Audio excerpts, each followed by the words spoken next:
नमस्कार दोस्तों। हम लोग यहाँ पे बीपीएससी प्रैक्टिस सेट नंबर 1 करने जा रहे हैं जो कि पार्ट 1 है। एग्जैक्टली ये इंग्लिश में होगा and we will see 75 number of questions and start करते हैं। पहला क्वेश्चन है brass is an alloy of 5 option given है। Copper plus tin, copper plus zinc, lead plus tin, only mercury and last option जैसे कि आपकी BPSC में भी आता है, नन ऑफ द अबव और more than above. If you will C in this question answer must B copper plus zinc. Now इस question को आपको इस प्रकार से देखना है कि ब्रास यहाँ पे मैंने दे दिया है ना, आपको जितने भी अलॉय है उन सब के बारे में नॉलेज लेना पड़ेगा। Over here I have given you different types of the alloy and their compositions. कौन कौन से मेटल की कंपोजिशन है। आपको एक चीज और याद रखना है, अलॉय जो होता है वो होमोजीनियस मिक्सचर होता है। होमोजीनियस मिक्सचर होता है दो और दो से ज्यादा मेटल का। एंड यहाँ पे मैंने bronze, brass, steels, stainless steels, duralumin, then फिर प्यूलर, इन सब का यहाँ पे compositions, properties and even uses यहाँ पे दे रखे हैं। कभी कभी वो एग्जाम में यूजेस दे देते हैं and then they ask you कि ये कौन से अलॉय हो सकता है।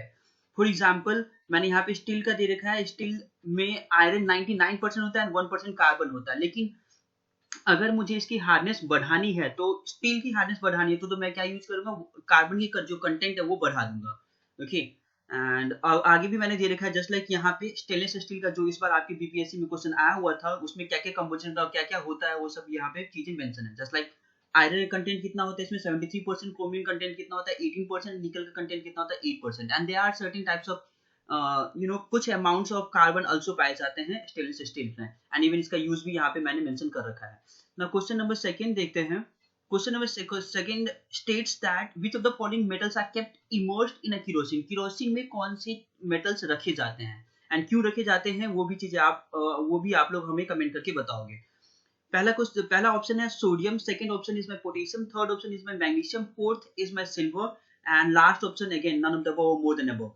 इस क्वेश्चन को अगर आप ध्यान से नहीं सॉल्व करोगे तो आप हो सकता है कि इस क्वेश्चन को आप गलत सॉल्व कर जाओ। इसमें देखो सोडियम एंड पोटेशियम जो होते हैं उनको हम केरोसिन के अंदर में रखते हैं। रीजन बीइंग बिकॉज अगर हम उनको उसके केरोसिन के अंदर में नहीं रखेंगे, ओपन रखेंगे, तो तुरंत फायर कैच कर लेगा, तुरंत ही आग लग जाती है उसमें। इसलिए हम इनको केरोसिन के अंदर में डाल के रखते हैं। तो इसका ऑप्शन क्या आ जाएगा, A is also right and even B is also right, so the answer will be E, that is none of the above and more than above, that is more than above answer होगा इनका।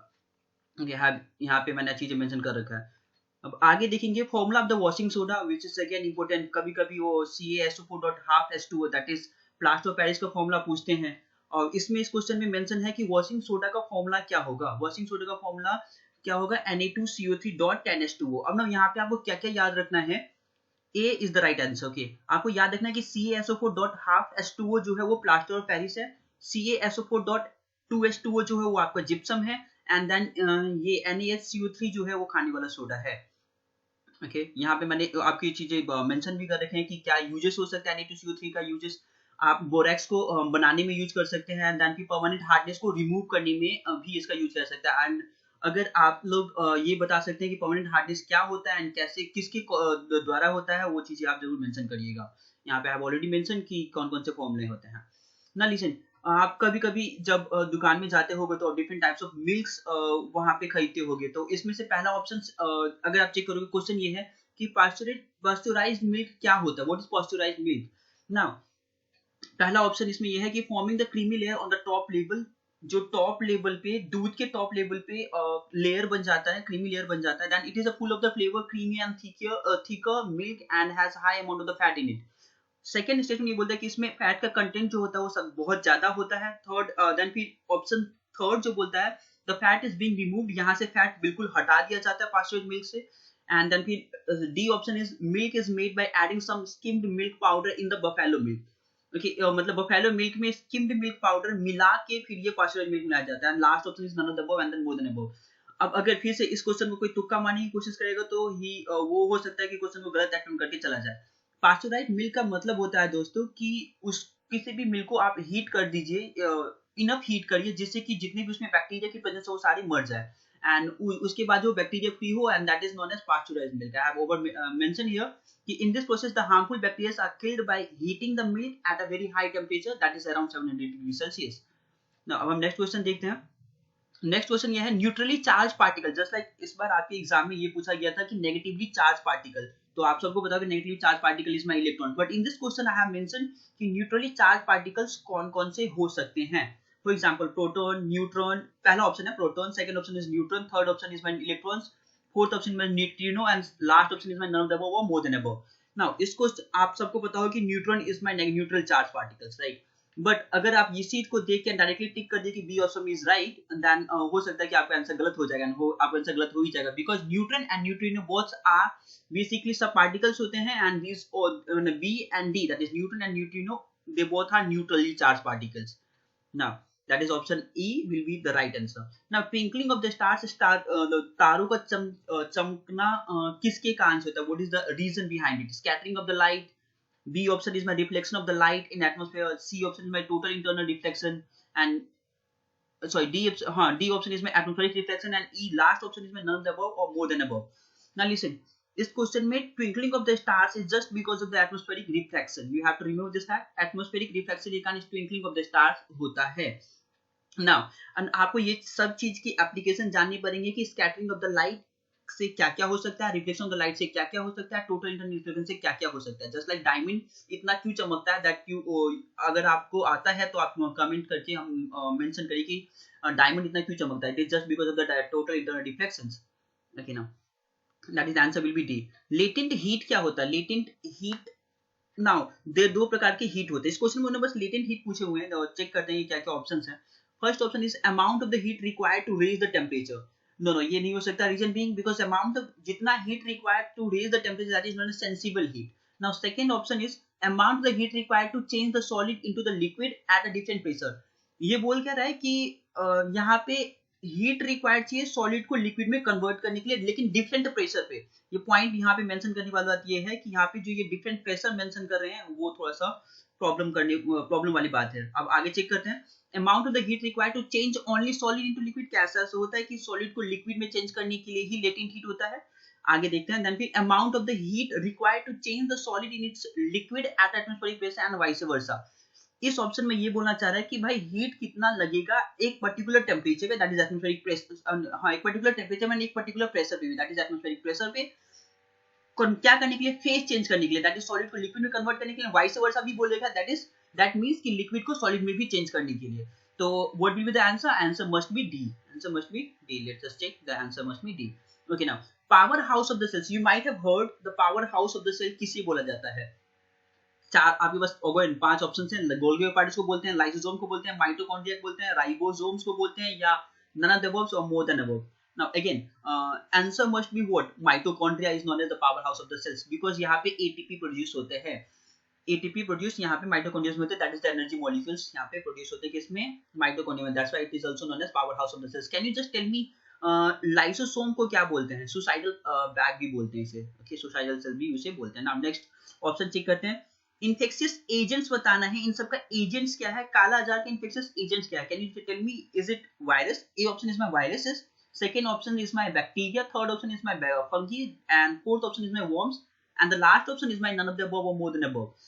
Now अगर आप इसे carefully check करेंगे, it is not virus, okay, virus से नहीं होता है काला आजार, बैक्टीरिया से भी नहीं होता है, फंगी से भी नहीं होता, वर्म से भी नहीं होता, इट इज अ प्रोटोजोआ से होता है, ओके, प्रोटोजोआ से होता है। एंड आई हैव यहाँ पे मैंने चीजें मेंशन कर रखी कि वायरस से कौन कौन सी डिजीजेस हो सकता है। For example common cold, influenza, mumps, poliomyelitis, and then फिर रेबीज हो सकता है, स्मॉल पॉक्स हो सकता है, and etcetera are there which can be which can be happen just because of the presence of the viruses.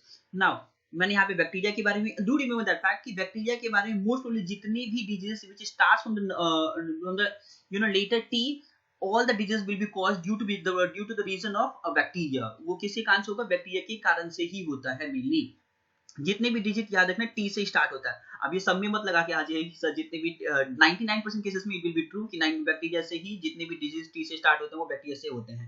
And then do remember that fact कि worm से भी कौन कौन से, जैसे फाइलेरिया हो गया, आपका जूनियर वर्म हो गया, टेप वर्म हो गया, पिन वर्म हो गया, ये सब। एंड इसमें एक चीज, बस एक चीज याद रखिएगा कि वर्म्स को आपको याद करने की जरूरत नहीं पड़ेगी, रीजन भी आप बस ये याद रखिए कि मोल्ड्स एंड फंगी से रिंग वर्म होता है, एंड जितने डिफरेंट टाइप्स ऑफ वर्म्स होंगे वो सब किसमें होंगे? वर्म्स से ही कॉजेस होंगे। ओके, आगे बढ़ते हैं। नाउ स्वाइन फ्लू का आपको वेक्टर बताना, ध्यान से इस क्वेश्चन को ध्यान से करोगे तो ही जाके सॉल्व होगा, अदरवाइज प्रॉब्लम हो जाएगी एंड देन यू आप गलत करके आ जाओगे। देखो पहला ऑप्शन है पिग, सेकंड ऑप्शन है bird, third option is human, fourth option is mosquito. Now you have to tell me कि क्या स्वाइन मींस व्हाट, पिग। अब इस क्वेश्चन को आप ध्यान से देखो तो इट सीम्स कि option A is correct.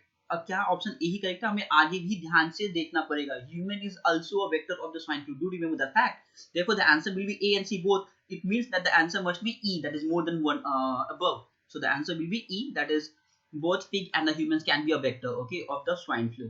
Now let's see next क्या है, गोल्डन रेवोल्यूशन किससे रिलेटेड है। नाउ लिसन ध्यान से करना, because they are two types of the revolution, golden fibre revolution and then second is my golden revolution. तो इस type के क्वेश्चन एग्जाम में आते रहते हैं बिकॉज वो आपको फंसाने की ही कोशिश करते हैं। Now let us see the options क्या क्या है। First option is my jute production, second option is my again fish production, and third option is my fruits, honey production, horticulture development, okay, and D or that is D option is my fertilizers. Now you have to see, and the last option is my none of the above or more than one above. Now listen, in this cases answer must be C, that is fruits, honey production, horticulture and development. You might be asking why it is not jute production. Listen, jute production is in the cases of the golden fiber revolution. When they mention the fact that it is golden fiber revolution, then you will tell कि it is jute production, okay, it is related to the jute production. So the answer is C. And over here I have mentioned कि कौन कौन सा revolution किस चीज से related है, जैसे कि प्रोटीन रेवोल्यूशन अभी रिसेंटली अभी न्यूज में था ये, तो you must you know check this fact कि क्या क्या है प्रोटीन रेवोल्यूशन में। हायर प्रोडक्शन के लिए sometimes it is also called as second green revolution, जैसे कि फर्स्ट ग्रीन रेवोल्यूशन आपके इस पार्ट में हुआ था, पंजाब हरियाणा के टाइप में हुआ था, तो अभी ये नॉर्थ ईस्ट इन सब के पार्टों में, जैसे बिहार इधर सब के पार्टों में आपका होगा, ओके। एंड ये किसके ऊपर द पॉइंट विद प्रधानमंत्री Narendra Modi, I have mention over here. Then yellow revolution किससे रिलेटेड है, ऑयल सीड से रेवोल्यूशन रिलेटेड है। Sometimes in the question they ask you कि इनके फादर कौन है, it was Sam Pitroda. Then फिर ब्लैक रेवोल्यूशन किससे रिलेटेड है, इट इज पेट्रोलियम से रिलेटेड है। ब्लू रेवोल्यूशन किससे रिलेटेड है, देन फिर ब्राउन रेवोल्यूशन लेदर से, लेदर हो गया, कोकोआ हो गया, नॉन कन्वेंशनल प्रोडक्ट्स, ये सब ब्राउन रेवोल्यूशन से रिलेटेड है। देन फिर गोल्डन फाइबर रेवोल्यूशन किससे रिलेटेड है, आई टोल्ड यू, आपको बताया था कि इसमें आप फंस सकते हैं कि golden revolution then golden fibre revolution, ये जूट प्रोडक्शन से रिलेटेड है। Golden revolution I already mention. ना लिखो, ग्रे रेवोल्यूशन किससे है, फर्टिलाइजर से है। Pink revolution onions production, pharmaceuticals, prawn production, इन सबसे रिलेटेड है। देन फिर एवरग्रीन रेवोल्यूशन किससे है, overall production of the agriculture इससे रिलेटेड है। Silver production, silver revolution I have already mention कि वो एग से रिलेटेड है, पोल्ट्री से रिलेटेड है, silver fibre, different types of the revolution. You must see all this fact whatever the fact that I have given in this slide. अब ये सब चीजें चेक करिए, ओके। नाउ नेक्स्ट हम आगे बढ़ते हैं कि सेकंड क्वेश्चन नंबर 12 देखते हैं। Now the Morse scales used to measure, now listen, Morse scale they are asking about the Morse scale, तो आपको ध्यान से समझना है कि Morse scale में कौन कौन से ऑप्शन हो सकते हैं, इस क्वेश्चन में राइट हो सकते हैं। क्या हार्डनेस मेजर करते हैं, that is first option. Second option is my toughness, third option is my ductility, fourth option is my malleability, and last option is my none of the above or more than one above. So in this question answer must be hardness, okay। Morse scales किसको major करता है, hardness को major करता है। कौन सी scale पे measure करता है, that is Mohs scale. There is one more types of scale which measure the hardness and that is known as RHC scales which is measures the hardness as well. So the answer must be 1, okay. Now आगे check करते हैं, hormone promoting the maleness in the flowering plants. अब हमें इंसान के बारे में नहीं पूछ रहा, फ्लावरिंग प्लांट्स के बारे में पूछ रहा है कि उनमें कौन से हार्मोन्स को हार्मोन्स है जो उनकी मेलनेस की पावर को बढ़ाते हैं। Now listen, 5 option again they रखे होंगे। A is my inulin acetic acids, B is my carnitine, C is my cytokinin, then D is my gibberellin, and again E is my none of the above or more than above. So the answer must be gibberellin, okay, gibberellin। And do remember that fact, can you just tell me कि हमारे में कौन सा ऐसा hormone है जो हमारे में मेलनेस को बढ़ाने के लिए इम्पोर्टेंट है, just mention this fact in the comment, okay। So let's see the question number 14। question number 14 ये स्टेट करता है कि a bead like structure found in a chromosomes is called, now again very simple question। कुछ question ऐसे होते हैं आपके exam में जो बहुत सिंपल होते हैं, बस आप देखते ही टिक कर सकते हो, do remember that fact, because इसके मोर देन अबव होने के चांसेस नहीं होते हैं, ओके, ना के बराबर है। जस्ट लाइक अब इसमें चेक करो, 5 ऑप्शन है, A B, that is nucleus, A is my nucleus, B is my gene, C is my leucoplast, and then D is my chromoplast, and E is my none of the above or more than above. If you will see in this question, the answer must be gene, okay। So let's just see, answer is what, answer is my gene, because gene is like a bead like a structure, ऐसे ऐसे double helical जैसे structure होता है इनका। आगे बढ़ते हैं, okay. And then question number 15 states that tsetse flight is the vector of, now tsetse flight किसका वेक्टर होता है, again 5 ऑप्शन दे रखे हैं. A is my malaria parasite, B is my trypozoema, C is my pyroplasm, and then D is my microfilaria, or E is my none of the above, or none of the above, or more than above. So the answer must be, क्या answer होना चाहिए tsetse आपने, have you ever seen about it, have you ever heard about the tsetse fly? तो answer is my trypanosoma. Just mention in the comment कि tsetse fly होता क्या है, इससे क्या क्या हो सकता है. Okay, mention in the comment section. Now check करते हैं क्वेश्चन नंबर 16 क्या बोलना चाहता है, एंड हम उसी की ऑर्डरली सॉल्व करेंगे ना. क्वेश्चन नंबर 16 से which one is water soluble vitamins.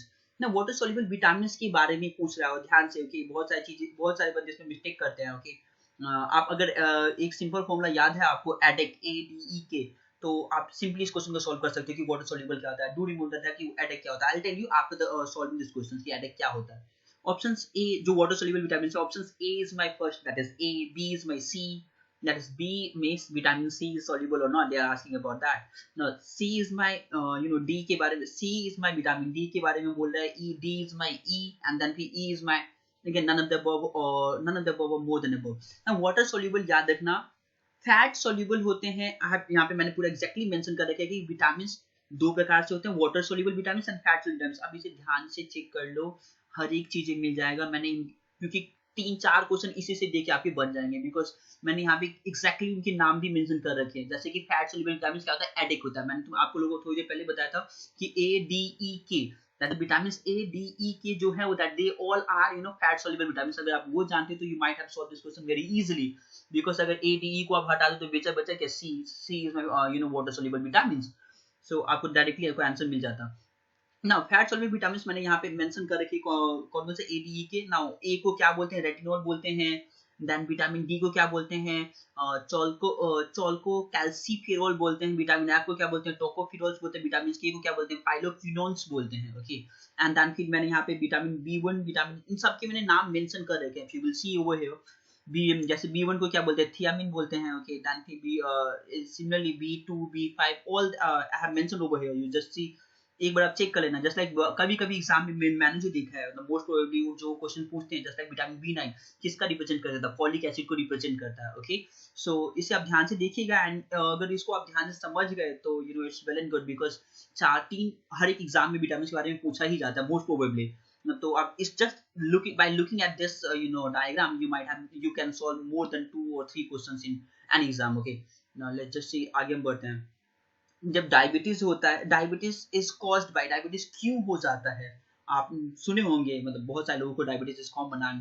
Exam में वही चीजें पूछते हैं जो मोस्ट प्रोबेबली कॉमन होता है. जस्ट लाइक इस बार आपकी एग्जाम में बीपीएससी में ये पूछा था कि स्वेट से कौन कौन से एलिमेंट्स रिलीज होते हैं. तो सिमिलरली मैंने ये क्वेश्चन पुट किया, diabetes is caused by what, what must be the reason कि डायबिटीज किसी कारण हो जाता है. Just like option A is my fall in insulin level, option B is my increase in insulin level, then option C is my eating too much sugar, and then listen, okay, I'll tell you later on कि eating too much sugar से diabetes होता है नहीं होता है.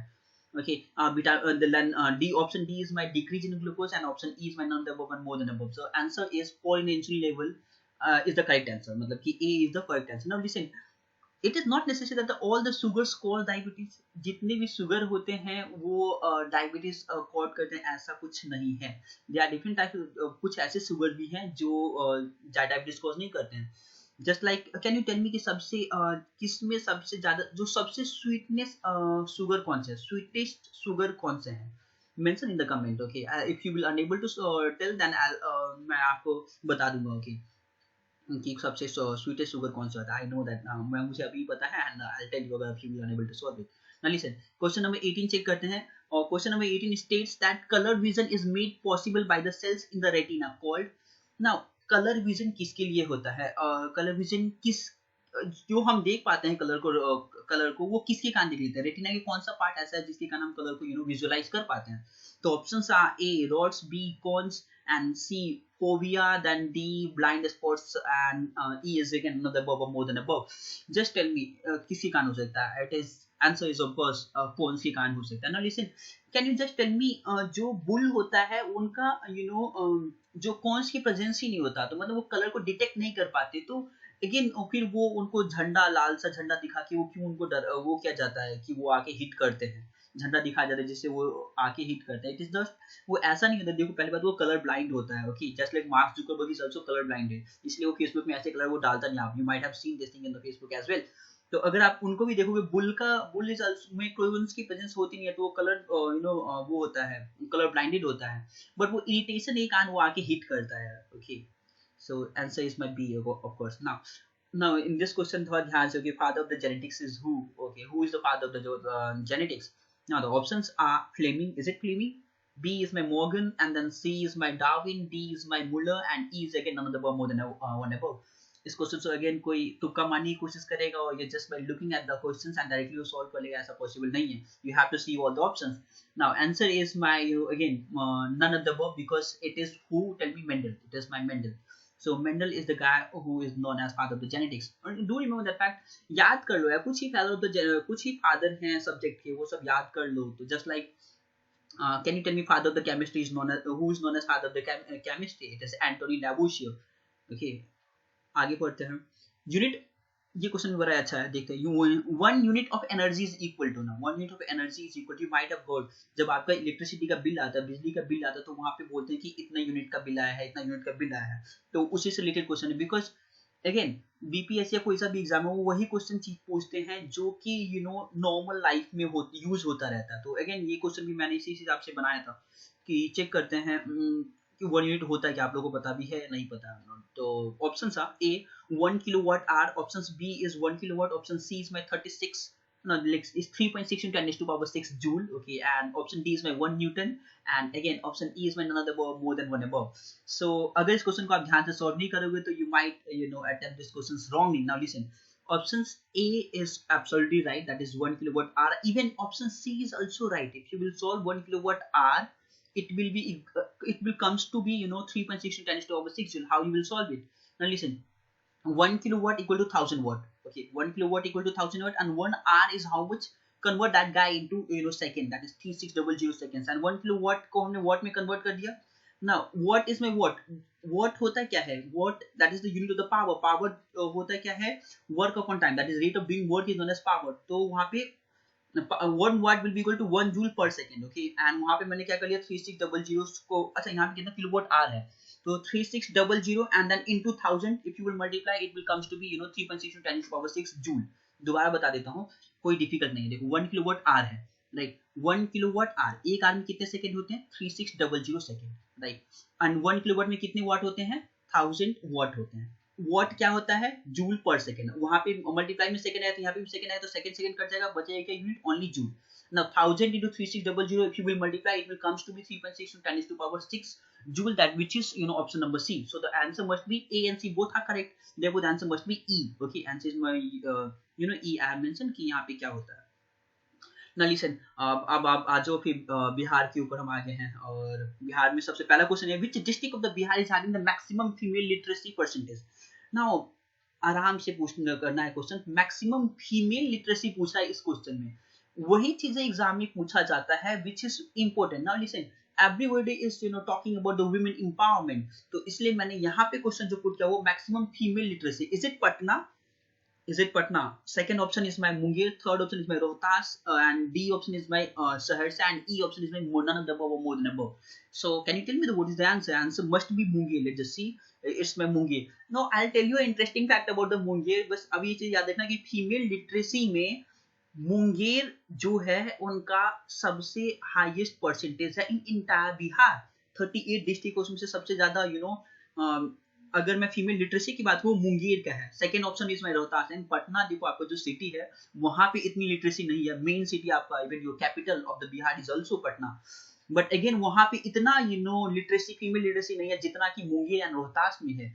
Okay, Munger में कितना 65.53, याद रखना आपको, बस इतना याद रखना कि सबसे मैक्सिमम कौन सा है, मुंगेर। सेकंड ऑप्शन इसमें रोहतास, सेकंड लाइन पे सेकंड पोजीशन पे हमारा रोहतास है, थर्ड पोजीशन पे पटना है। ओके, एंड सबसे लास्ट पोजीशन पे इसमें सहरसा। ओके, अब आगे बात है, मेल में भी जो सबसे हाईएस्ट है वो रोहतास ही है। ओके, अब आगे बात करते हैं, इस क्वेश्चन को ध्यान से पढ़ना। Lowest sex ratio in which district, sex ratio की बात करें 1000 मेल पे कितने फीमेल, उसकी बात कर रहा है. Is it Patna, Madhepura, Munger and Purnia? First is में पटना, बी इज में मधेपुरा, सी इज में मुंगेर, थर्ड डी इज में Purnia and E option is में नन अबव और more than one above. Now यही चीजें मैं आपको इंटरेस्टिंग फैक्ट बताने की कोशिश कर रहा था. कैन एनीबॉडी थिंक कि मुंगेर जिसका फीमेल लिटरेसी परसेंटेज सबसे हाईएस्ट है, वहां पे सबसे कम लो सेक्स रेशियो होगा, फीमेल की परसेंटेज इतना कम होगा? मतलब विमेन्स आर है एक्चुअली, इट इज मतलब कि मुंगेर में लो सेक्स रेशियो जो लोएस्ट है आपको पूरे बिहार में. Now just tell me one thing, जहां पे लड़कियां इतनी अच्छी कर रही है, क्या वहां पे उनका सेक्स रेशियो कम होना चाहिए? में भी हो सकता है कुछ रीजन हो. इट इज नॉट नेसेसरी कि वहां पे फीमेल इनफर्टिसाइड जो होता है उसी कान से होता है. It is not necessary, but दूसरे रीजन भी हो सकते हैं. बट एनीवे, इनका आंसर सी है, मुंगेर है जहां पे सेक्स रेशियो जो हो मिनिमम है. डू कमेंट कि ऐसा होना चाहिए नहीं होना चाहिए. चलो, unfortunately I have mentioned the answer C. Answer is the C. Munger जहाँ पे literacy सबसे highest, but फिर भी unfortunately it is the sex ratio is the minimum in the Munger. I don't know why. Let's just see the question number 23rd. The Victorian अभी recently it was in the news. The Victorian Gothic and Art Deco ensemble of which Indian city has recently declared the UNESCO World Heritage Site? UNESCO World Heritage Site में जो ये अभी जो मतलब Victorian Gothic and art deco जो है, इसे UNESCO world heritage site में मेंशन किया गया, मतलब इसे डिक्लेयर कर दिया कि it is a UNESCO world heritage site. Okay, I can do remember the world heritage site वो होते हैं जो कि सिस्टमेटिकली कल्चरली इवन इम्पोर्टेंट होते हैं, not for India, not for any particular country, for the entire world. Options are Victorian Gothic cultures, Pondicherry, Panji, Kochi, and Mumbai, and then last option is none above, more than above. Answer is my Mumbai, right? Answer is my Mumbai. Mumbai याद रखना, Victorian Gothic and art ensemble जो बस इन्हीं दोनों ने मिला है, जो एक पर्टिकुलर एरिया है जिसमें मुंबई हाई कोर्ट आता है, वो भी है. ओके, कभी कभी आज मुंबई के हाई कोर्ट जो है वो भी उसमें मेंशन किया, तो ऐसा नहीं हो कि वो गलत हो जाएगा, पूरे का पूरा एरिया ही आया है. चलो आगे देखते हैं question number 24. Now listen, question number 24 states that which state government has signed the pact with the regional RIMS, that is regional RIMS का कभी-कभी फुल फॉर्म भी पूछा, जैसे इस बार ट्रेम्स का नहीं, ट्रिम्स का या ट्रेड्स का कुछ ऐसा कुछ एक फुल फॉर्म पूछा हुआ था, तो इस बार भी चेक करते हैं कि मैंने राइम यहाँ पे रिम्स यहाँ पे दे रखा, तो याद रखना रिम्स का फुल फॉर्म क्या है, regional integrated multi hazard early warning systems. कौन सा स्टेट गवर्नमेंट जो है वो साइन किया है किसके साथ, रिम्स के साथ, for the effective disaster management को संभालने के लिए, मैनेज करने के लिए कौन से स्टेट गवर्नमेंट इनके साथ हस्ताक्षर किए हैं? Is it Bihar, is it Odisha, Maharashtra, Karnataka, or none above, more than above? So answer is my Odisha. Okay, answer is my Odisha. Now let's see the question number next, and that is question number 24, 25.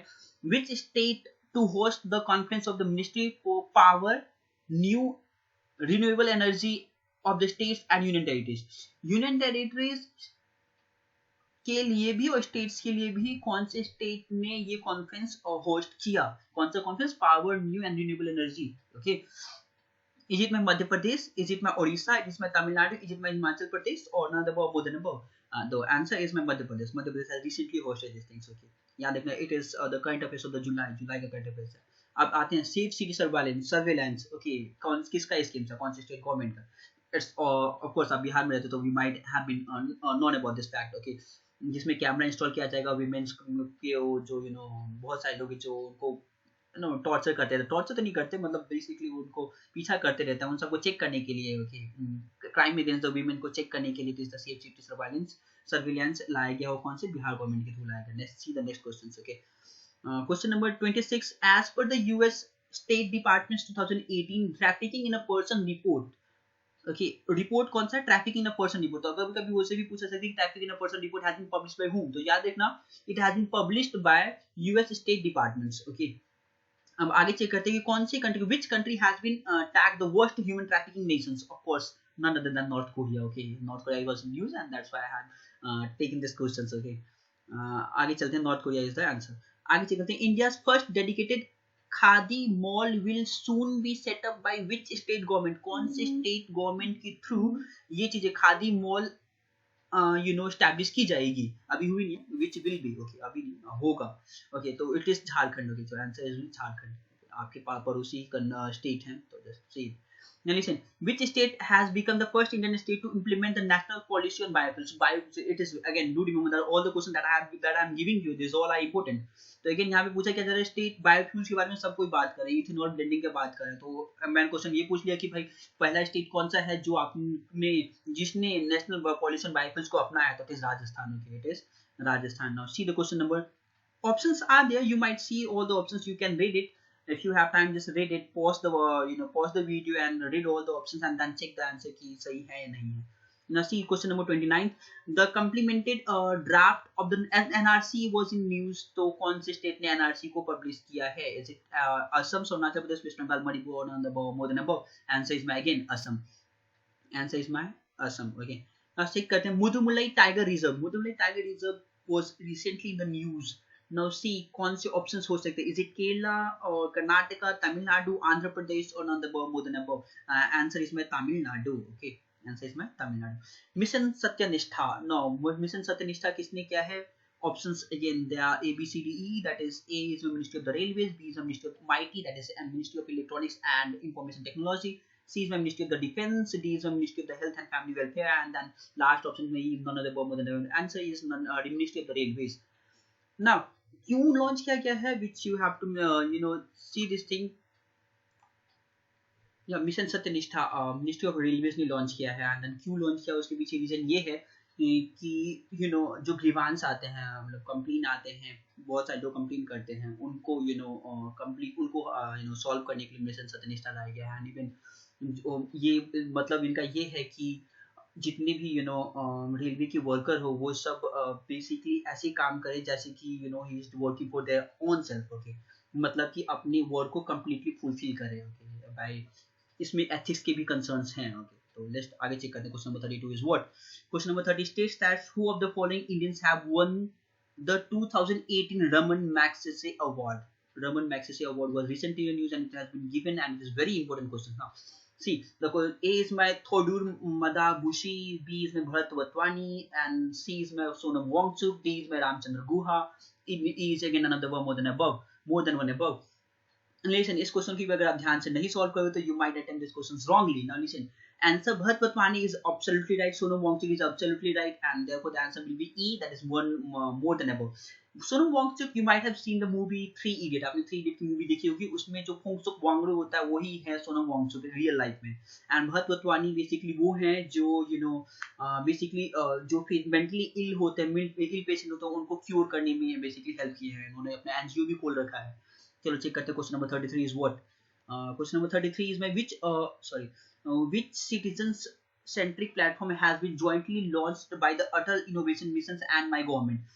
My government and Atal innovation mission के द्वारा कौन से platform को launch किया गया है? Jointly they have been launched. Okay, तो options are Swachh India platforms, educate India platform, innovate India platform और Indian culture platforms. So the answer is my and last option is my none of the above or more than one above. Answer directly is my none of innovate India platforms. Listen guys, आप जब exam में जाते हो देने के लिए, जब आप एग्जाम देने के लिए जाते हो तो कुछ क्वेश्चन ऐसे हैं जिसे आप डायरेक्टली देखोगे and you can solve that question very easily. तो ये क्वेश्चन मतलब ऐसे ही था, मतलब देखो एंड देन सॉल्व करो. ओके, इसमें मतलब ज्यादा माइंड की यूज करने की जरूरत ही नहीं. If you know then know, if you don't know then you don't know. Listen, who author the book के बारे में जो हम ये याद रखना कि बुक अभी रिसेंटली आए हैं दो, which is very important book. First important book is this, Gandhi the years that change the world, that is 1914 to 1948. Now listen, 1948 क्यों यहाँ पे चीजें मेंशन कर रखा है? इट वाज बेसिकली, मैं बता दूं कि किसने लिखा है. Rabindranath Thakur, MGS Narayan, Sanjay Subramaniam, and then last option is my Ramchandra Guha, and last option will be of course E will be none of the above, more than above. Answer is my Ramchandra Guha has written these things. So you know why it has been started from the 1914 to 1948. Listen, Mahatma Gandhi came from the South Africa back to India in 1915. That's why they have written written the this book from the 1914-98. 1914 के last में ही आए थे, मतलब 1915 की starting में ही आए थे. And याद रखना जब वो यहाँ पे आए थे तो कौन सा दिवस मनाया जाता है? प्रवासी दिवस मनाया जाता है इंडिया में. ओके, एंड वो 9 कब होता है? 9 जनवरी को होता है. ओके, तो याद रखना जब कभी भी प्रीलिम्स के बारे में आप पढ़ रहे हो, इवन बीपीएससी प्रीलिम्स या किसी भी प्रीलिम्स के बारे में पढ़ते हो, तो try to link all the fact. If you link it, then it will definitely solve get saved in your long time memory है, तो फटाफट सॉल्व याद, मतलब एग्जाम में आप फटाफट आ सकते हो, माइंड में आएगा, फटाफट आप सॉल्व कर सकते हो. Now let's see the next question. Which country hosted the BRICS summit? Again इसमें आप जानते हो तो जानते हो, नहीं जानते नहीं जानते. Options will be directly South Africa. Okay, BRICS को होस्ट किसने किया था? साउथ अफ्रीका ने होस्ट किया था. ब्रिक्स में कौन कौन है? ब्राजील है, रशिया है, इंडिया है, चाइना है, साउथ अफ्रीका है. ओके, तो अभी किसने किया था? South Africa. इसमें याद रखना कि कैसे चलते हैं, होस्टिंग कैसे करना है. जैसे ये नंबर वाइज होता है, पहले अभी साउथ अफ्रीका ब्राजील में जाकर, फिर रशिया में, फिर इंडिया में, फिर चाइना में, कैसे चलते जाते हैं. Okay, now let's C question number 37. Union government has constituted which high-level committee to suggest laws against the mob lynching? Mob lynching अभी recently it was in the news. Mob lynching हो ही रहे हैं basically, अभी भी हो ही रहे हैं, पहले भी हो रहे थे. तो इसको क्योर करने के लिए, इस पे लगाम लगाने के लिए और यूनियन गवर्नमेंट ने एक कमिटी बनाई है. वो किसके अध्यक्षता में बनाई है? Option A K Dhasmana committee, B is my Rajiv Guha committee, C is my Bhaskar Kulbe committee, and D is my Indrajit Singh committee, and E is my none above, more than above. Answer must be what? Rajiv Guha has been, it is the head. He is the head of that committee. Okay, now let's see the question number 38. What is the answer? Is my 30. Answer is my B. That is Ramchandra. Is that by Rajiv Guha? Let's see question number 38. What it says. Question number 30 states that which state government has released its first ever tribal Atlas. First ever tribal Atlas, याद में पूरे India में जो भी चीजें सबसे पहली बार है, दैट बिकम्स ऑटोमेटिकली इंपॉर्टेंट. तो यहाँ भी कह रहे हैं फर्स्ट एवर ट्राइबल एटलस किसने बनाया है? Okay, tribal atlas to highlight what? The tribal demography of the state. Tribal demography को रिप्रेजेंट करने के लिए किसने, कौन सी स्टेट गवर्नमेंट ने फर्स्ट एवर ट्राइबल एटलस को प्रिपेयर किया? इज इट मणिपुर, मध्य प्रदेश, उड़ीसा, तमिलनाडु और not above, more than above? Answer इसमें व्हाट? सॉरी उड़ीसा में ही ये चीजें बनाई गई है. Can you tell me Gonds कहाँ पे पाए जाते हैं? कौन से स्टेट में पाए जाते हैं? उड़ीसा में, तमिलनाडु, मणिपुर, मध्य प्रदेश और मोर देन, इनमें से कुछ भी नहीं. चलो आगे हम चेक करते हैं. Then question number 39 states that which states has topped the list of the best governed state? कौन सी किसने टॉप किया, किसने बेस्ट गवर्नड स्टेट्स में एज पर द कौन सी index through as a public affair index 2018 में पब्लिक अफेयर इंडेक्स के हिसाब से कौन सी स्टेट ने टॉप किया है गवर्नमेंट में? Okay, is it Kerala, Bihar? और Bihar can not be there. इसमें बिहार तो अभी नहीं हो सकता, कुछ दिन के बाद तो हो सकता है, कुछ सालों के बाद. अभी फिलहाल तो नहीं हो सकता. Now let's see. Option number C is my Karnataka, option number D is my Gujarat, again E is my not above, more than above. Answer is my Kerala. Okay, Kerala has been top. South के mainly basically well educated and then again वो हर एक चीज में top करते रहते हैं mostly. Now let's see question number. मैं कोई no personal bias against the South Indians. We all are equals, right? Even Bihar is doing Bihar बहुत remarkable काम कर रहे हैं, वो बहुत अच्छे काम कर रहे हैं यहाँ पर. Now let's just be question number 40 check करते हैं. Which most advanced systems of the air quality and the weather forecasting? Weather forecast करने के लिए यूनियन गवर्नमेंट ने बेसिकली एक सिस्टम लॉन्च किया है उस एयर क्वालिटी को मेजर करने के लिए, एयर क्वालिटी को मापने के लिए. बेसिकली कौन सी वो चीजें हैं? वो है सफर. सफर में answer is directly suffer. They have given you all the options, but answer must be suffer. Okay, answer is suffer. सफर में याद रखना क्या क्या चीजों को मेजर करेगा. याद रखना सफर जब कभी भी किसी भी चीज को मेजर करेगा तो CO2 को मेजर नहीं करता, कार्बन डाइऑक्साइड को मेजर नहीं करता, बट कार्बन मोनोऑक्साइड को मेजर करता है. क्या वो नाइट्रेट को मेजर करता है? यस. NO3 को भी मेजर करता है. क्या वो उसको मेजर करता है, क्या बोलते हैं, ब्रोमीन को मेजर करता है, या पार्टिकुलर मैटर को मेजर करता है? यस, पार्टिकुलर मैटर को भी मेजर करता है. कौन सा? PM 2.5 या PM 10 मेजर करता है? नो, दोनों ही मेजर करता है. PM 2.5 एंड देन PM 10 को भी मेजर करता है.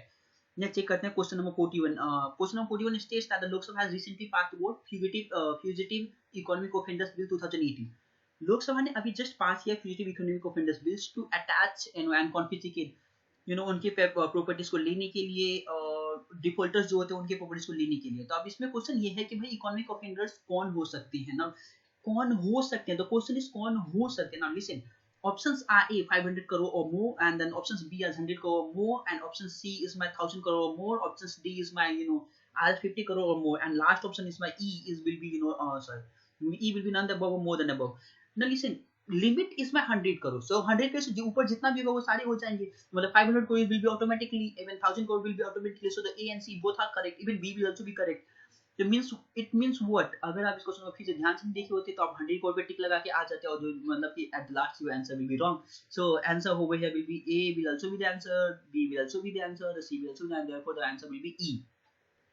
That is more than above. Now see question number 42 states what? How many schedule did the original constitution? Original constitution में कितने टोटल शेड्यूल्स थे? ओके, याद रखना टोटल शेड्यूल्स कितने थे. Is it 12, Is it 8? Is it 10? Is it 6? Or none above, more than above? So the answer is, can you just tell me how? B. It must be B. Okay, it must be B because 8 schedules थे originally and अभी कितने हैं total? 12 schedules है. 9 schedules कौन सा था जो originally 8 schedules? Okay, इसमें complete थोड़ा सा mistake है.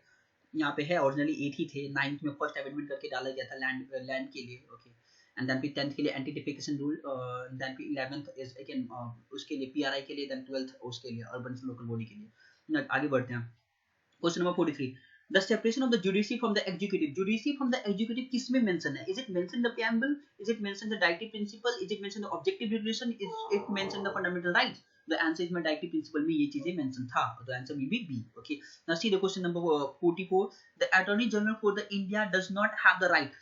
Attorney क्वेश्चन पूछा does not have, do not, इसे आप इससे कंफ्यूज नहीं हो जाइएगा कि वो क्या पूछ रहा है कि उसके पास क्या राइट है. वो पूछा क्या राइट नहीं है. Attend the parliament session, yes he can attend the parliament session, no doubt about it. Question में B is my attend the parliamentary committees, yes he can attend. So now C check करते हैं. C is my take part in the proceedings of the parliamentary committees by expressing his view. वो अपना view भी रख सकते हैं parliamentary committee में, सब कुछ कर सकते हैं, but he can not vote in the parliament. Do remember the fact, he can not vote in the parliament, right, attorney general का. एंड इन गवर्नमेंट को सुप्रीम कोर्ट में कौन रिप्रेजेंट करता है? रिप्रेजेंट कौन करता है? गवर्नमेंट को रिप्रेजेंट करने वाले अटॉर्नी जनरल ही होते हैं. ओके, क्वेश्चन नंबर 45 चेक करते हैं. The normal life of the house of the people is 5 years. Of course you might have heard about it. Normal Lok Sabha की लाइफ कितना होता है? हाउस ऑफ द पीपल इसमें Lok Sabha, right, उसका लाइफ होता है 5 साल के लिए. और इसको सिर्फ ये पूछा कि but it may be dissolve earlier. Yes, it can be dissolve earlier. क्या इसको डिसॉल्व कौन करेंगे? स्पीकर करेगा, प्राइम मिनिस्टर करेगा, प्रेसिडेंट करेगा, वाइस प्रेसिडेंट करेगा, none above, more than above. It must be president. Let's see the answer is my president. Okay, now आगे check करते हैं. Okay, can you tell me, can Rajya Sabha be dissolve? Rajya Sabha को वो क्या सकता है, मतलब खत्म किया जा सकता है? Is it possible? Commented. Now question number 46 चेक करते हैं. When the both the officers of the speaker and the deputy speakers are vacant. Listen, officers भी लोकसभा के स्पीकर भी वो है नहीं, डिप्टी स्पीकर भी नहीं है, तो ड्यूटीज ऑफ द स्पीकर अब फिर कौन निभाएगा? अलग बात है. कौन निभाएगा वो ये नहीं पूछ रहा है, याद रखना. The duties of the speaker shall be perform by a member of the Lok Sabha appointed by. No, again his the question थोड़ा सा टेढ़ा सा है. कौन अपॉइंट करेगा वो पूछ रहा है. देखो वो क्या होता है, अगर you will see the patterns, पहले क्या होता है, या तो स्पीकर होगा, अगर स्पीकर एब्सेंट है तो डिप्टी स्पीकर भी एब्सेंट है, that vice chairman of what, of Rajya Sabha होगा. अब इसमें तो वो तो पूछा, लेकिन वो ये पूछा कि वाइस चेयरमैन ऑफ राज्यसभा को कौन अपॉइंट करता है? Is it prime minister, is it president और चेयरमैन ऑफ राज्यसभा और डिप्टी चेयरमैन ऑफ राज्यसभा? अब अगर आप इसे ध्यान से नहीं पढ़ते तो you might have tick that options को, ऑप्शन नंबर डी आप इसे टिक कर दिए तो which will be wrong. Answer is my again appoint कौन करता है? प्रेसिडेंट अपॉइंट करता है. Not C. Fundamental rights are what? क्या fundamental right 42nd constitution amendment करके डाला गया था? Do not, no, it is not like that. Fundamental constitution नहीं डाला गया था. देन क्या added bye 24th constitution amendment? No, it is not so. C is my again acted by the parliament in 1951. No, it is not so. Then D option में the part of the original constitution. क्या ये original constitution के part है? Yes, it is right. So option में भी answer will be option D. Now see, education कौन से list में आता है? Again this question is very easy. Concurrent list में आता है, यूनियन लिस्ट में, state list, local list. Again it's answer इसमें कंकरेंट लिस्ट में आता है. नाउ चेक करते हैं आगे. एजुकेशन कौन सी लिस्ट में आता है? कंकरेंट लिस्ट में आता है. Question number 49 states that what are the provision for the violators of the fundamental rights. क्या फंडामेंटल ड्यूटीज, सॉरी, जो फंडामेंटल ड्यूटीज को वायलेट करते हैं उनके लिए क्या प्रोविजन है हमारे कॉन्स्टिट्यूशन में? Okay, now see, they are provision for the punishment. क्या उनको अगर मान लो मैं अपना फंडामेंटल ड्यूटीज नहीं निभा तो क्या आप मुझे पनिशमेंट करोगे? No, it is not like that. there are no provision for the punishment, their provision. and then option C check करते हैं. there are the provision for their punishment in some special cases. and then option D is that there are provision for their punishment by making the act. it's not. option B will be right. okay, there is no provision for the punishment, so option B is my right. Question में 50 check करते हैं. Who has the chief justice? जब हमारा PIL आया गया था, PIL लाया गया था, तो हमारा उस टाइप के चीफ जस्टिस ऑफ इंडिया कौन थे? Is it my RM Lodha, or is it my PN Bhagwati, Hidayatullah, और justice HL Dattu? It is my PN. Options again, last option none above, more than above. The answer is my PN Bhagwati. Okay, PN Bhagwati. Now see, which country अभी 4th BIMSTEC summit हुआ है, कहाँ पे हुआ है? कौन सी कंट्री ने होस्ट किया है? Bangladesh, Nepal, Sri Lanka, Myanmar, none above, more than above. Answer is my Nepal. Kathmandu में हुआ अभी. बेसिकली काठमांडू डिक्लेरेशन आया, तो क्या काठमांडू डिक्लेरेशन की क्या खासियत थी? Do remember that fact, because इस पर पूछा जा सकता है. ओके, क्वेश्चन नंबर 51 चेक करते हैं. General assembly of the international solar alliance inaugurated है. इस क्वेश्चन, ये भी क्वेश्चन मेरे थोड़ा सा घुमा के है, और सिर्फ ध्यान से करोगे तो ही जाके सॉल्व कर सकते हो, अदरवाइज आप गलत कर पाओ, गलत कर लोगे ना। Options are A Gurgaon, B New Delhi, C Bihar, D Uttar Pradesh, or options last E will be none of the more than above. So if you will see this question carefully, तो आप लोगों को लग रहा होगा कि it must be गुड़गांव, क्योंकि गुड़गांव में ही इनका हेडक्वार्टर भी है इंटरनेशनल अलायंस का, तो it must be Gurgaon. But ऐसा है नहीं। नरेंद्र मोदी जी ने इसको इनोग्रेट किया है, कहाँ पे इनोग्रेट किया था, और न्यू दिल्ली में किया था। Okay, New Delhi. Now question number 53 check करते हैं। The famous ruler of the ancient India who is said to have been converted, convert हो गए थे किसमें, जैनिज्म में। और options towards the end of the life, जब उनका लाइफ एंड हो रही थी तो वो कन्वर्ट हो गए थे जैनिज्म में। Is it options are again Bindusara, Samudragupta, Chandragupta और अशोक। और last option is another more than above. Answer is Chandragupta has converted to the Jainism. Okay, Chandragupta, even वो लोग जो जैनिज्म लोग हैं, जो जैन लोग, तो वो चंद्रगुप्ता को बहुत मानते भी हैं, ओके, इंपॉर्टेंस देते हैं, तो वो कन्वर्ट भी हो गए थे। ऑप्शन नंबर, लेकिन अगर इस क्वेश्चन को आप ध्यान से देखोगे तो आपको क्या पता चलेगा कि ये क्वेश्चन भी ऐसे ही है जो नॉर्मली लोगों को पता होता है। तो that's why this question have been asked in this model test paper. See question number 54 क्या बोलते हैं, who has been the first Muslim invader. Everybody knows this, पहला मुस्लिम इन्वेडर कौन था इंडिया में। Okay, it is Mohammad bin Qasim. Okay, everybody knows it. Okay, see question number 55 क्या बोलते हैं, who among the following was the founder of the Nanda dynasty. Nanda dynasty का founder कौन था। Is it Mahapadmananda, is it Ashokananda, is it Dhanananda, is it Rajendra, or option E will be again, where's my options, E is my none above more than above, answer is answer E will be again none above more than above, answer must be what, Mahapadmananda. Okay, Mahapadmananda is the right answer. Now the Kusan rule was ended by, the question is Kusan rule को किसने खत्म किया था। Basically, is it the Nagas, is it the British, is it the Samudragupta, or is it the Hindu Shahi dynasty, or options, last option is my again none above more than above, answer is my the Hindu Shahi dynasty ended the Kusan's rule. Now again question number 57 check करते हैं। Question 57 states that Ramakrishna society, डूड इसको उससे, अच्छा मैं बताऊंगा ये चीजें बाद में। रामकृष्ण सोसाइटी को रामकृष्ण मिशन से मत इंटरप्रेट कर लीजिएगा, अदरवाइज आपके आंसर गलत आ जाएगा। चेक करते हैं।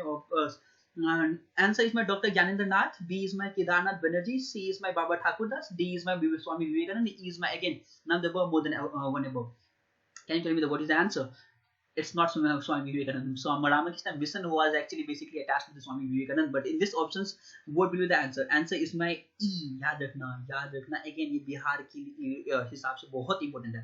Dr. Gyanendra Nath was there, Kedarnath Banerjee was there, Baba Thakur Das was also there. Therefore the answer will be A, B, C. That is E will be the answer. A, B, C all are correct.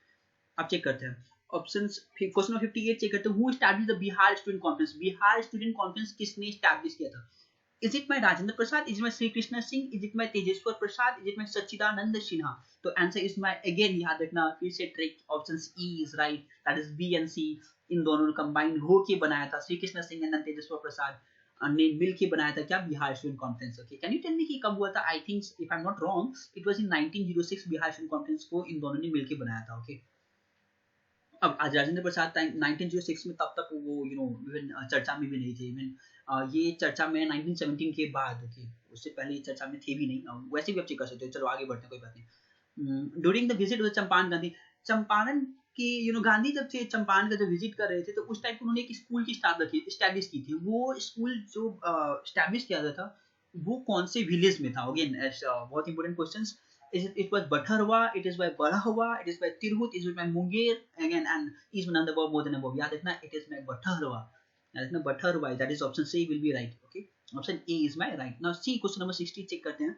Who was the main leader in the Bakasat? Bakasat movement आपको ध्यान से समझना कि था क्या। मैं बताऊंगा अभी थोड़ी देर में कि बकासत मूवमेंट था क्या था। कल्याणंद शर्मा थे, सचिरंजन सिन्हा थे, राजेंद्र प्रसाद थे, जयप्रकाश नारायण थे और नंद बॉब। It was Bakasht movement was basically attached with Kalyanand Sharma. Check करते बकासत मूवमेंट था क्या। इट वाज ये movement again it was not just against the Britishers, it was against the Britishers as well, लेकिन it was mainly against with the landlords के against में ये ज्यादा थे। क्यों थे लैंडलॉर्ड्स के अगेंस्ट में, बिकॉज क्या होता था, लैंडलॉर्ड जो होते थे इनके जो जमीन होता था उनको जबरदस्ती ले लेते थे। अब जब कोई भी जबरदस्ती मेरा जमीन ले लेगा तो रिवोल्ट ना, तो देयरफॉर वो रिवोल्ट हुआ कौन सा, बकासत मूवमेंट हुआ था। अब ये कौन से रीजन में था वो भी चीजें आपको ज्यादा याद रखना है। क्या मधुबनी में हुआ था, no it is not Madhubani, तो मुंगेर में हुआ था। कहां पे हुआ था, basically it is held at the Munger में हुआ था। अब चेक करते हैं क्वेश्चन नंबर 61। अब ये यहाँ से लेके 10 क्वेश्चन जो होंगे जो आपके बिहार में क्वेश्चन, बिहार बीपीएससी में आते हैं 10 क्वेश्चन मैथमेटिक्स के। तो सिमिलरली यहाँ पे 10 क्वेश्चन मैंने मैथमेटिक्स के डाले हुए हैं। solve it. If you will unable to solve, I have given the solution as well कि कैसे हो सकता है, but tricky question है, but solve करेगा। The age of the father is 3 years the age of the father 3 years ago was 7 times the age of his son. अभी जो इसके बेटा का एज है 3 साल पहले, उस टाइम पापा का एज जो था वो 7 टाइम्स था. तो at the present the father's age is 5 times that of his son's. present में उसका एज जो पापा का जो एज है वो 5 साल ज्यादा है, उन्होंने 5 गुना है. and then what are the present ages of the father and son का present age निकाला. easy questions. okay, and then just see it. if you will unable to solve, the answer must be what. अब देखो यार, इसको ना option से भी मैं चेक कर सकता था कि कौन से ऑप्शन गलत होते हैं, कौन से तो सही होते हैं. What are the present ages of father and son. ये होता पापा का एज छोटा होगा, बेटा का एज बड़ा होगा, ऐसा हो सकता है. तो ऑप्शन ए, पापा के 9 years एंड बेटा के 45 years, it can not be possible, right. So the option C will be wrong. And then again if you will see, the option C will also be wrong. The options must be B or D. में कोई एक option होना चाहिए. If you will solve it, you will get the answer. It will be B. That is 45 and 9. I have given over here. That's it. Let the present text is this. I have solved it. Just see the fact and solve it. Okay. Similarly, question number 62. If you will unable to solve, do let me know. I'll make a separate video on it, and then इसको मैं solve करवा दूँगा. Okay. Then the question number 62 states that what Adam is a thrice as good workman as brain and together they finish a piece of work in 15 days. Work and time का problem है. Easy होता है work and time का problem. Just solve it. If you will unable to solve, I have given the answers as well. Even the explanation I have given you. Just see it out. If you will unable to find, if you will not be able to understand, then do let me know in the comment box, and then I'll solve it out. Options are A, 20, or whatever the options are. That does not matter. But see, I have given the answer A is my right. That is 20 is my right. तो यहाँ पे मैंने चीजें mention कर रखा है कि कैसे solve किया जा सकता है. I've given you that. Everything I've given you. See, question number 63 is again the profit and loss का questions है. और इसमें क्या, if the loss incurred in a transaction is 3/5 of the selling prices, find the loss percentage. आपको loss percentage निकालना है. I told you the profit and loss का questions है. I have given you the answers as well. I have given the solution as well. Just read it again, and then if you will unable to solve it, I told you earlier as well. Just do let me know. I'll solve it in a separate video. I'm making a separate video. Just see, similarly, अब इसमें देखो ये थोड़ा सा important है. Find the mean, median, mode. Mean भी निकालना है, मॉड भी निकालना है, एंड देन आपको सॉल्व करना है. Just like in this question 13, 18, 13, mod क्या होता है, जो सबसे हाईएस्ट फ्रीक्वेंसी होती है, जो सबसे ज्यादा बार आती है. If you will C in this question 13 एक बार, 2 बार, 3 बार और 4 बार आ चुके हैं, right. So the mod must be 13. और तो ऑफ कोर्स मतलब एक ऑप्शन तो आप एलिमिनेट कर सकते हो. What is mean. Mean is my what, sum all these numbers. If you sum all these numbers and divide by the total numbers, मतलब जितने भी numbers उसे divide करो. जैसे 13 plus 18 plus 13 plus 14 plus 13 plus 16 plus 14 plus 21 plus 13, and divide all the whatever the numbers they are. Maybe 1 2 3 4 5 6 7 8 9. Divided by 9, you will get the mean. Okay. And how to find the median? Now listen. They are, if I'm not wrong, 3 3 6 3 9. Okay, 9 numbers are there. 9 is my what?